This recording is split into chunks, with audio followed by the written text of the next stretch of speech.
झारखंड के 11वें और 13वें जेपीएससी में चयनित अभ्यर्थियों को आज पढ़ा समन्वय समिति द्वारा सम्मानित किया जा रहा है। ऐसे में कह सकते हैं कि शिक्षा ही अमूल मंत्र होता है छात्रों के लिए, जिसके भविष्य को तय करते हुए लोग उच्च शिखर पर पहुंचते हैं। कहते हैं कि खुद ही को कर बुलंद इतना कि खुदा बंदे से पूछे बता तेरी रजा क्या है। आज उस बंदे का किस्मत देखिए कि जब जेपीएससी 13वें और 11वें का जब सफल एग्ज़ाम से पास कर गए तो उसे समाज, आदिवासी समाज के तमाम लोगों ने आज उन्हें सम्मानित करने का काम कर रहे हैं। इस वक्त तस्वीरों में आप देख रहे हैं पढ़ा समन्वय समिति का जनरल सेक्रेटरी हैं और ऐसे में कह सकते हैं कि संगठन को मजबूत करने की भी जिम्मेवारी इन्हें मिली है। एलएम उरांव संगठन सचिव एलएम उरांव जी है। लगातार छात्रों को भविष्य को लेकर के, छात्रों के एजुकेशन को लेकर के और आदिवासी समाज का कैसे उत्थान हो, तमाम चीज़ों पर ये समन्वय समिति काम कर रही है ताकि आने वाले दिनों में झारखंड में आदिवासियों के अधिकारियों की संख्या ज़्यादा से ज़्यादा है। सर, जो छात्र पास किए हैं, 11वीं की बात करें या 13वीं जेपीएससी की बात करें, आज उन्हें सम्मानित करने का काम कर रहे हैं। हाँ, ये बहुत सौभाग्य की बात है कि 11वीं और 13वीं बैच में जो छात्र यहाँ चयनित हुए, ये झारखंड बनने के बाद पहली बार पारदर्शिता तरीके से झारखंड लोक सेवा आयोग ने अपना परीक्षा कंडक्ट किया। इसके पहले 1 से 6 या 7 से 10 किसी न किसी तरह से विवादित रहा है। बहुत सारे कोर्ट केस भी है और बहुत सारे ऐसे भी सर्कुलर्स और नियम कानून का वायलेशन करते हुए अपॉइंटमेंट हुई है। हम लोगों का ये ऑर्गेनाइजेशन पढ़ा समन्वय परिषद का बना हुआ 1.5 साल हो रही है और सौभाग्य से ये बच्चे चयनित हुए। इसमें किसी भी तरह की त्रुटियां नहीं देखी गई, पारदर्शिता देखा गया। तो इन्हीं का मनोबल ऊंचा करने के लिए हम लोग, एक पार्ट हमारा है कि टोटल सामाजिक समग्र विकास के लिए काम कर रहे हैं। तो ये पढ़े लिखे जो बच्चे पास आउट हो गए, इनको हम लोग सम्मानित और साथ साथ में जो हम लोग के एक्सपीरियंस है उसको भी उनसे शेयर हम लोग कर रहे हैं कि नौकरी में जाएं तो पहली बार नौकरी में जा रहे हैं, नियम कानून, रूल्स एंड प्रैक्टिस दोनों डिफरेंट होता है। तो दोनों तरह से कैसे बैलेंस हो के आप चलेंगे कि जनता भी खुश रहे, आपके सीनियर्स भी खुश रहे, सरकार का भी अच्छा काम हो। इस तरह का हम लोग इनको टिप्स देने का भी काम किया, जिस कारण कि ये अपने जीवन में कहीं ना कहीं दाग इन पर ना लगे, अच्छा सेवा करें, नाम कमाएं, भविष्य उज्जवल हो। इसी पर्पज़ के लिए सर, इस तरह से कार्यक्रम से जो तैयारी कर रहे हैं जेपीएससी, जो छात्र तैयारी कर रहे हैं, उनको कहीं ना कहीं मनोबल बढ़ता है सर। उन्हें भी ललक होती है कि एक बार जब जिस तरह से अब चयनित अधिकारियों को सम्मानित किया जा रहा है, अगर हम मेहनत करेंगे तो मुझे भी सम्मानित किया जाएगा। ये इज्जत सबको प्यारी है, सम्मान सबको प्यारी है। ये जेपीएससी जो जिस तरह से ट्रांसपेरेंसी आया, जेएसएससी सीजीएल जो भी है, हम चाहेंगे ट्रांसपेरेंसी आए। झारखंड सरकार में हमने जानने की कोशिश किया कि झारखंड राज्य बनने के बाद अभी भी कोई भी विभाग में आरक्षण रोस्टर रजिस्टर सही तरीके से नहीं बनाया गया है। तमाम हमने सरकार से अप्रोच भी किया, लिख के भी दिया, स्पेशल कमेटी बनाने के लिए भी विधानसभा को हमने रिक्वेस्ट किया, लेकिन अभी तक हो नहीं पाया है। और यहाँ जो कल्चर चल गई है देश में कि जितने भी लोक उपक्रम थे, ये सब लोक उपक्रम बंद कर रहे हैं। जहाँ की रिजर्वेशन हुआ करती थी, प्राइवेट में रिजर्वेशन नहीं है। झारखंड राज्य में यहाँ बनने के बाद ज़्यादा नौकरी लगती थी चपरासी के और क्लर्क की, लेकिन सरकार ने यहाँ किसी भी कारण ये बैकडोर से आउटसोर्सिंग के थ्रू यहाँ नौकरी दे रहे हैं या अनुबंध पर दे रहे हैं। तो जब आपके पास वैकेंसी क्रिएट है तो आपको परमानेंट नौकरी देना चाहिए। जिस बच्चे को, जिस प्यून को 30-40 हज़ार रुपया मिलेगा, जो इंजीनियरिंग करके आउटसोर्स में जा रहे हैं उसको 15,000-17,000 रुपया आप दे रहे हैं, तो कहाँ ले जा रहे हैं समाज को? समाज को पढ़ाइए लिखाइए तो समाज, अगर माने बच्चा पढ़ेगा तो परिवार बढ़ेगा, परिवार बढ़ेगा तो समुदाय बढ़ेगी, समुदाय बढ़ेगा तो राज्य बढ़ेगी, राज्य बढ़ेगा तो देश बढ़ेगा। तो एजुकेशन सबके लिए उतना ही मस्ट है। और नौकरी या अच्छे परिवेश, अगर हमको सफिशिएंट अगर पैसा मिलती है, चपरासी को 30-40 हज़ार मिलता है, तो शायद वो भ्रष्टाचार में लिप्त नहीं होगा। लेकिन जो इंजीनियरिंग करके, हायर एजुकेशन करके 15-17-22 हज़ार में आप नौकरी रख रहे हो, वो भी वेंडर उसमें से 5-7, 2,000, 3,000 कम दे रहा है। तो उनको 12-13-14 हज़ार रुपया मिल रहा है, क्या करेगा हम? उनका मनोबल भी दिनों दिन टूट रही है, घर भी चला नहीं पा रहा है, अपना परिवार भी बसा नहीं पा रहा है। तो ये सब दिक्कत है इनके साथ, इसलिए सभी चीज़ों को बैलेंस करके हम लोग सरकार से करबद्ध प्रार्थना कर रहे हैं कि जो गलती हो गई, आगे आप ठीक करने का प्रयास करें।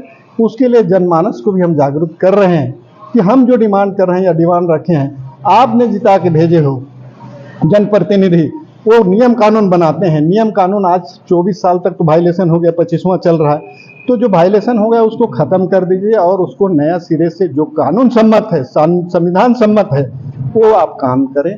इसी लाइन में हम लोग पढ़ा समन्वय परिषद काम कर रहा है। इधर देखा जा रहा है कि इधर अगर कुछ वर्षों की बात करें तो कुछ वर्षों में आदिवासी समाज में काफ़ी बदलाव देखने को मिल रहा है। शिक्षा को लेकर के बदलाव उसमें देखने को मिल रहा है, नौकरी को लेकर के बदलाव उसमें देखने को मिल रहा है। कहीं ना कहीं लोगों में एक ललक पैदा हो रहा है कि जिस तरह से ट्राइबल स्टेट है, कहीं ना कहीं अब आदिवासियों को लाभ मिलना चाहिए। इस बार 11वीं की बात करें या 13वीं की बात करें, जिस तरह से आदिवासी छात्र चयनित होकर का है, कहीं ना कहीं आदिवासियों का एक मनोबल बढ़ा है सर, खुशी बढ़ी है लोगों में, समाज में।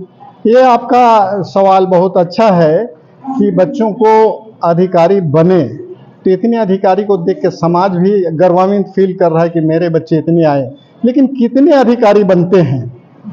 पढ़े लिखे तो नो डाउट कि पढ़ाई लिखाई में आदिवासी बहुत आगे निकल गए, लेकिन जो सरकार की नीति, आरक्षण नीति है, जिसका अच्छा सा पालन नहीं करने के चलते अभी बच्चे नौकरी की तैयारी कर रहे हैं, परीक्षा देते हैं, कुछ ना कुछ कंट्रोवर्सी हो जाती है, चाहे कोर्ट केस हो, चाहे रद्द हो, चाहे कुछ हो।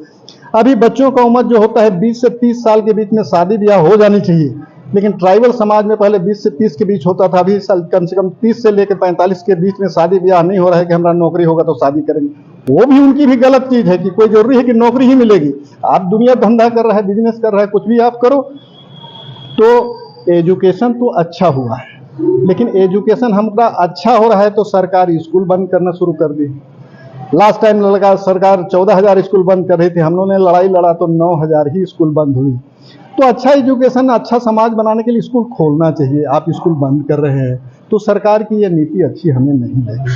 लेकिन सर, जिस तरह से आपकी समन्वय समिति जो काम कर रही है, जिस तरह से छात्रों को मेहनत के बल पर चयनित हो रहे हैं, कहीं ना कहीं एक मिथ तोड़ने का काम कर रहे हैं। वैसे राजनेताओं को जो ये सोचते थे कि हमारा वोट बैंक है, ये शिक्षित ना हो, ये पढ़े नहीं, सिर्फ हमारा वोट दे और हम राज करें, ये हमारे जनप्रतिनिधि ये सोचते हैं कि हम किसी भी तरह एन के एन प्रकारेण उनको बेवकूफ़ बना के हम वोट ले लिए, हम बन गए यहाँ एमएलए चाहे मिनिस्टर बन गए। भाई ऐसा है कि जो आप सोच रहे हैं बेवकूफ़ बनाए, लोग सोचते हैं कि एक बार अगर आदमी को भरोसा टूट गया तो भरोसा टूटने की आवाज़ नहीं होती है, लेकिन गूंज जिंदगी भर होती है। हो ना हो कि एक बार जीते हैं, दोबारा आपको चांस नहीं लगेगा।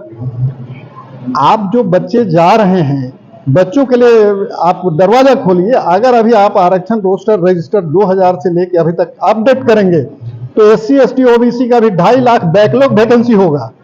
नया वैकेंसी छोड़ दीजिए, आपने गलत किया है, आज तक नई अपॉइंटमेंट की है, वो देना होगा आपको। तो हमारे जनप्रतिनिधि को इनको देखना चाहिए। आजकल बच्चे पढ़ लिख गए, ये नहीं कि ट्रेडिशनल आपको उस लाइन में जाने देंगे। हमारा बच्चा नौकरी नहीं लगेगा तो जा रहा है उस लाइन में, पढ़ लिख के जा रहे हैं। अभी यहाँ हम देखता हूँ आप लोग के जैसे यूट्यूबर या प्रेस वाले इंटरव्यू लेते हैं। प्रियंका भारती जो राजद की प्रवक्ता है बिहार में, वो पढ़ के आई है JNU से, और एक है सम यादव है। इतनी तगड़ा वो लोग, उनको कोई भी पार्टी के वो आते हैं, भाई काम किए हो तो बात किया करो, नहीं काम की हो तो बात नहीं कर सकते हो।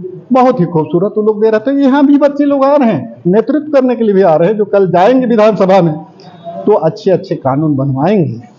अंतिम सवाल ये होगा सर, 2 सवाल, कि सरकार को क्या अब शिक्षा नीति में लेकर के खास करके आदिवासी छात्रों को ज़्यादा शिक्षा ग्रहण करने के लिए उन्हें सुविधा दी जाए, उसमें क्या बदलाव करना चाहिए, और छात्रों को किस तरह से मेहनत करना चाहिए ताकि जो छात्र मेहनत कर रहे वो अधिकारी बन करके वापस राज्य में सेवा करें। ये आपकी सवाल तो बहुत अच्छी है, लेकिन झारखंड राज्य के लिए दुर्भाग्य की बात है कि यहाँ जो भी सरकारी स्कूल में है 1 से 8 क्लास तक आप बिना परीक्षा के पास हो जाते हैं, और 9 से 10, 10 से 11 क्लास जाते हैं। पहले डिग्री कॉलेज में एडमिशन हुआ करती थी, अभी डिग्री कॉलेज में एडमिशन नहीं करके बोलते हैं कि नहीं 11वीं 12वीं का आप अलग जगह पढ़ाइए। यहाँ झारखंड राज्य बनने के बाद यह कुछ दिनों से शिक्षा नस्नाबूद हो गई है। जो मिशनरीज स्कूल हैं उसमें ठीक चल रहा है या प्राइवेट में ठीक चल रहा है। आदिवासी के पास यहाँ मजदूरा करने के लिए मोराबादी मैदान के कॉर्नर में आते हैं, भीड़ लगी रहती है, जो 250-300 रुपया कमाने के लिए आते हैं। कहाँ से प्राइवेट स्कूल में पढ़ाएगा, कहाँ से दूर में गाड़ी भाड़ा दे के पढ़ा के भेजेगा।